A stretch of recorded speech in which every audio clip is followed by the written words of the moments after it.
As far as healthy options in schools, Mhm. how important is that for children? It's good. The options are great. We can reflect all the guidelines that are out there and offer all the healthy foods that are out there. Lunches are probably as healthy as they've ever been, but it doesn't mean that students are eating it. Really? So students, they don't like it, or Um, it, well, we offer it. Frequently, they're only going to eat about 16% of meals. If they eat lunch here every single day, that's less than 16% of their meals for the year. So while we can model that behavior and such, if it doesn't start at home, we have a hard time convincing the kids to eat their broccoli and their whole grains. A lot of families at home aren't buying whole grain hot dog rolls and hamburger rolls and such that we're required to do. And also the assortment of vegetables. Not every student likes legumes once a week. If you look at a menu at home that someone has, they may not have legumes on every single week, which we're required to do. So it turns some students off to that. Even though it's healthy menu offering, it doesn't mean the kids are going to buy it.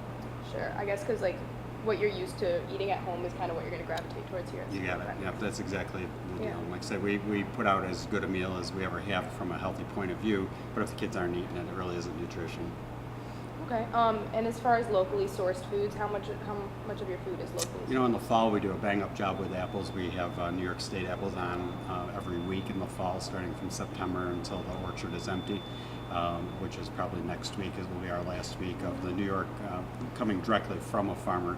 But the apples that we source from our local vendor, Syracuse Banana, we put in there to do New York apples as well. So once those run out or they can't source them, then we have others.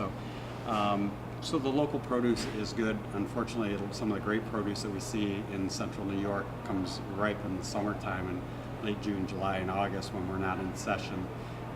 So unfortunately, we don't take advantage of some of that. The other part of that is the cost to take fresh produce and then turn it into something that we can actually use. Requires a lot more labor, and we operate our elementary buildings. We have 5 elementary buildings.